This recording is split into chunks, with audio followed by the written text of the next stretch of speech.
Halo, nama saya Pesukana Asandar dan hari ini saya akan menjelaskan mengenai percobaan yang telah saya buat, yaitu tentang pengontrolan suhu pada suatu lingkungan.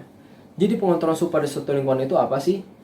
Pengontrolan suhu pada suatu lingkungan dapat dilihat penerapannya pada pendingin laptop atau pendingin komputer. Nah, di sini saya akan menerapkannya pada suatu lingkungan yang berupa box yang telah saya modifikasi. Di sini bentukan rangkaian dari box yang telah saya modifikasi dan rangkaiannya. Oke, nanti untuk lebih jelasnya saya akan jelaskan nanti. Dan sistem kontrol yang saya gunakan pada percobaan kali ini ada sistem kontrol on atau off. Dan tujuan dari percobaan ini adalah untuk mengetahui seberapa efektif sistem kontrol yang telah saya buat dan juga mengetahui bagaimana respon dari sistem kontrol yang telah saya buat. Oke, setelah ini saya akan menjelaskan mengenai alat dan bahan apa saja yang digunakan dalam percobaan ini. Oke, mari kita lihat videonya. Oke, jadi sekarang saya akan menjelaskan alat dan bahannya. Yang pertama terdapat solder. Solder di sini berdaya 30 watt. Dan solder ini akan menjadi pengganggu dalam sistem kontrol ini untuk menaikkan suhu pada lingkungan ini atau box yang telah saya modifikasi. Terus terdapat sensor DHT11 yang dimana sensor ini untuk mengetahui seberapa besar angka atau nilai dari suhu di dalam box ini. Lalu di sini terdapat LCD untuk mengetahui nilai suhu dan kipasnya apakah on atau off. Dan di sini terdapat tentunya ada Arduino dan juga kabelnya. Dan di sini terdapat fan. Fan-nya membutuhkan tegangan 12 volt. Dan fan di sini juga dihubungkan kepada adaptor. Ada adaptor 12 volt juga agar fan-nya dapat menyala nantinya. Dan yang terakhir ada relay. Relay ini untuk sebagai pengontrolnya untuk mengetahui jika misalnya suhu dari box atau lingkungan ini lebih dari 30 derajat, maka relaynya akan mengaktifkan fan-nya sehingga fan dapat menyala. Dan jika suhu di dalam box ini di bawah 30 derajat Celcius, maka relay akan menonaktifkan fan yang ada di dalam sini. Sehingga adanya pengganggu ini berperan penting juga untuk menaikkan suhu dalam lingkungan atau box ini.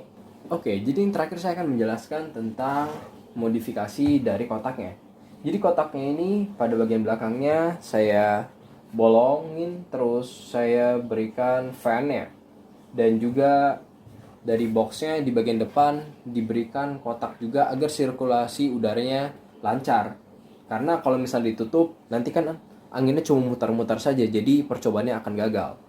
Lalu yang terakhir ada satu buah bolongan yang saya berikan tutup besi, lalu dibolongkan sebagai tempat masuknya pemanas solder ini atau pengganggunya. Oke, dalam percobaan ini saya akan melakukan sebanyak 6 macam percobaan dan ditambah 2 lagi tanpa fan. Jadi 6 percobaan itu digunakan fan untuk mengetahui seberapa efektif dari lingkungan yang telah saya buat. Sehingga dapat dibandingkan juga dengan ketika tidak ada fan. Apakah jika ada fan ini dapat lebih efektif sehingga suhunya dapat lebih stabil nantinya. Nah, di sini sudah terdapat tiga tempat untuk menaruh DHT11 dan 2 bolongan untuk menaruh si pemanasnya.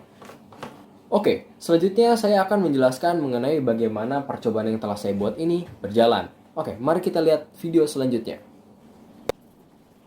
Oke, jadi setiap percobaan akan dilakukan selama 15 menit, yang dimana 5 menit pertama lingkungan tersebut tidak akan diberikan gangguan atau berupa panas. Lalu 5 menit setelahnya pemanas akan dimasukkan dan 5 menit setelahnya lagi pemanas akan dikeluarkan. Oke, berikut terdapat tampilan dari LCD, terdapat suhu dan juga kipas. Ketika suhunya 30 derajat Celcius, maka kipas akan bertuliskan on. Dan berikut adalah tampilan ketika kipasnya on.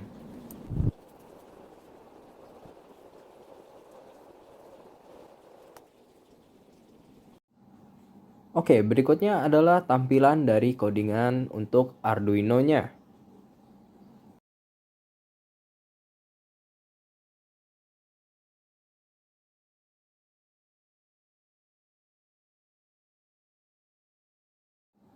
Untuk merekam setiap data per detiknya, saya menggunakan Arduino Spreadsheet, yang dimana nantinya saya akan taruh link video YouTube di bawah untuk mengetahui bagaimana cara menginstal Arduino Spreadsheet tersebut ke dalam Arduino. Oke, jadi setelah kita menekan Arduino Spreadsheet akan keluar tampilan seperti ini. Seluruh data yang terekam oleh sensor DHT11 akan tertampil di sini. Dan jika kita sudah selesai dengan seluruh datanya, kita tinggal pencet stop, lalu save. Lalu akan muncul file Excel-nya. Oke, jadi masuk ke bagian hasil dan pembahasan. Jadi di sini saya telah mengambil 2 buah grafik dari banyak percobaan yang telah saya lakukan. Jadi pertama ada grafik yang menggunakan fan dan grafik yang tidak menggunakan fan. Dari 2 buah grafik tersebut dapat dilihat terdapat garis yang berwarna. Nah, yang pertama garis yang berwarna merah. Garis yang berwarna merah itu menunjukkan saat pemanasnya masuk pada data ke-300 atau pada menit ke-5. Nah, garis yang kedua yaitu garis yang berwarna hijau saat pemanasnya keluar atau saat data ke-600 atau menit ke-10. Nah, yang terakhir ada garis berwarna ungu. Garis berwarna ungu ini menandakan bahwa saat 30 derajat Celcius maka kipasnya akan menyala. Jadi kalau misalnya lebih dari 30 derajat Celcius berarti kipasnya udah nyala. Sedangkan kalau di bagian bawah dari garis berwarna ungu ini berarti kipasnya tidak nyala.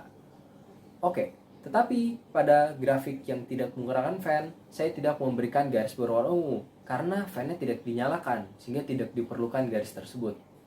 Oke, dapat dilihat kalau ada perbedaan dari kedua grafik ini.